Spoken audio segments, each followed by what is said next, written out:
Hello to everyone, my name is Gregor and welcome to a new video surfing the Elliott waves, where I'll look some of the most interesting developments for this week. This video has been brought to you by Orbex. I will look at the euro dollar, New Zealand dollar, dollar yen, S&P 500 and quick look at NZD 100 and then also crude oil.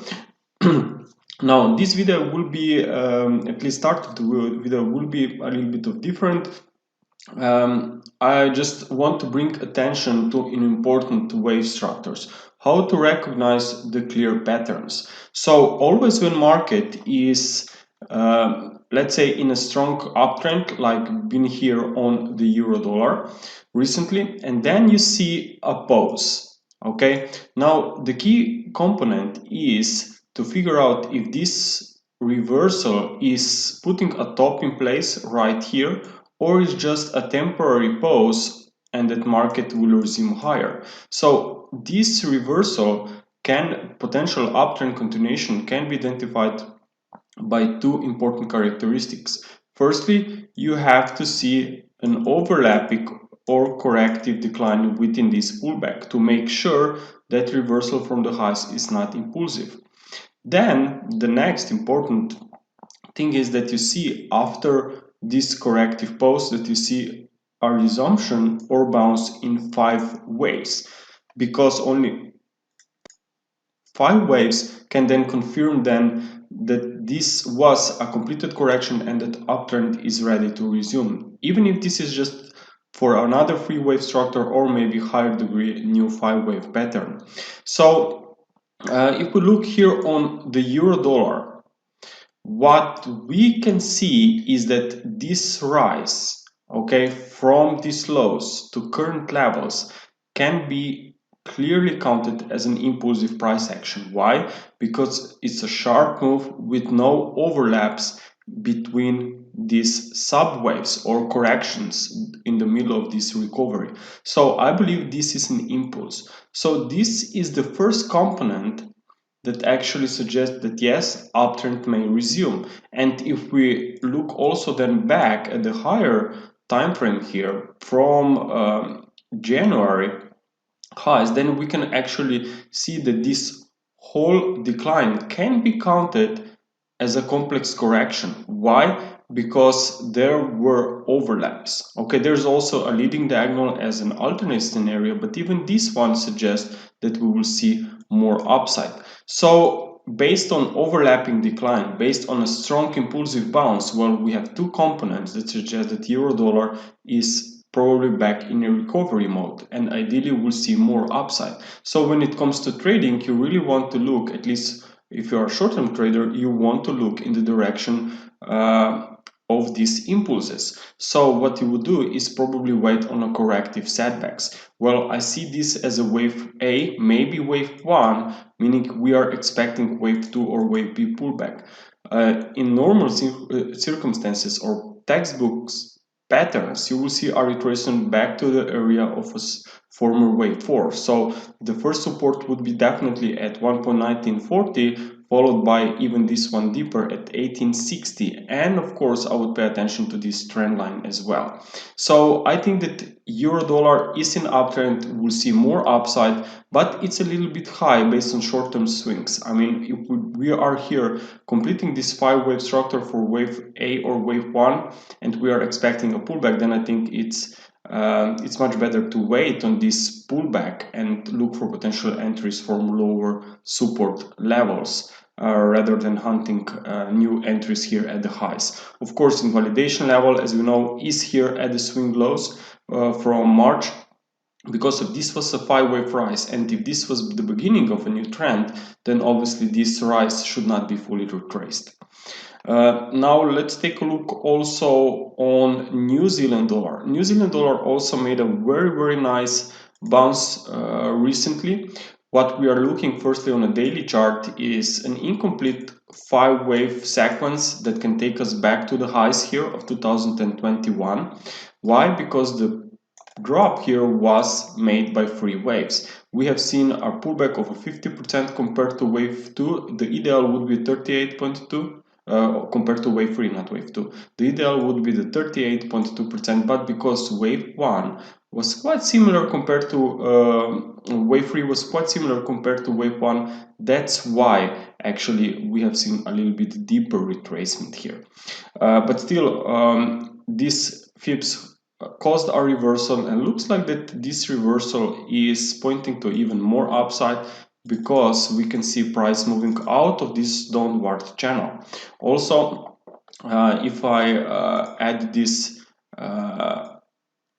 base channel technique, then you can actually see that not only we seen a break out of this downward channel, but also we are accelerating, since we have seen a break out of a bullish channel, a base channel. So this means that price is actually accelerating when you have price moving out of a bullish channel in uptrend, right? So I believe that this can be a personality for an impulsive price action once more, and meaning that more upside could be seen after retracement. Now the resistance in the short term could be at 72.70, where could slow down ideally for this another intraday free wave drop, and then this could be an opportunity to look for more upside here.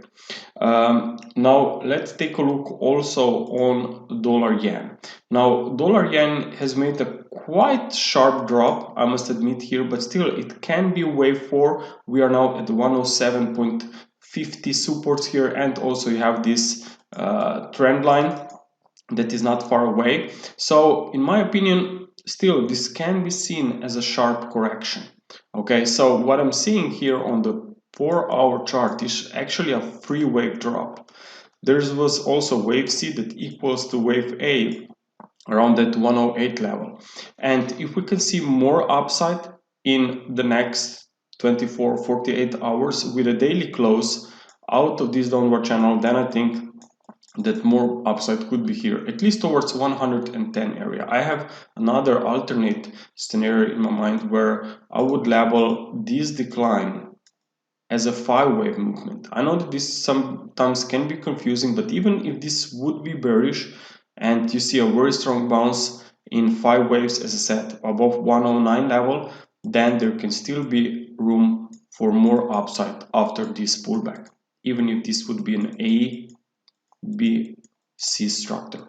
Okay, so I think the dollar yen is facing some very interesting support levels for the current price development.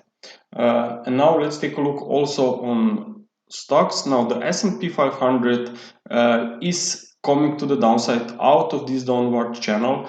So looks like that the 5-wave rise that we've been tracking for the past month or so is now coming to an end. So it's nothing to be afraid of. I mean, pullbacks will always occur. Even if you're bullish on stocks, I think that this could again be just another corrective pullback, but it can be a little bit deeper.